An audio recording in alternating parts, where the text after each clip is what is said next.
When you hear the Virgin Islands March, you immediately feel two things at once: pride and warmth. The balance is intentional.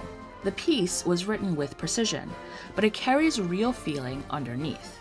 Alton Adams wrote the march in 1919 using the same structure made famous by John Philip Sousa. Traditional American marches follow a clear pattern: an introduction, a first strain, a second strain, a trio, a break strain, and then a coda. Each part shifts the melody and the volume, almost like chapters in a story. The trio is always the emotional center. You know you've reached it when the music suddenly softens and the key signature adds a flat. It becomes gentler and more lyrical.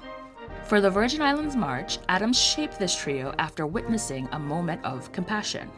Captain William Russell White's wife had quietly helped a struggling Virgin Islands mother provide for her children. The gratitude Adams saw in that moment formed the melody that anchors the trio. It's calm, sincere, and full of feeling. Over time, the march took on a life of its own in the Virgin Islands. Even though it doesn't use folk tunes, people embraced it at graduations, ceremonies, and community gatherings. It connected the islands to wider musical traditions while still sounding unmistakably like home. To understand why the piece carries so much identity, it helps to know the composer. Alton Adams was born in Charlotte Amalie in 1889 and grew up between Savannah and Moravian Town School, surrounded by teachers who were artisans as well as educators. As a young man, he played piccolo and flute in the very first carnival parade in 1912.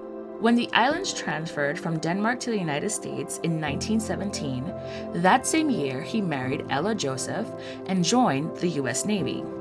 He later became the first Black bandmaster in Navy history, leading an all-Black ensemble with discipline and artistry.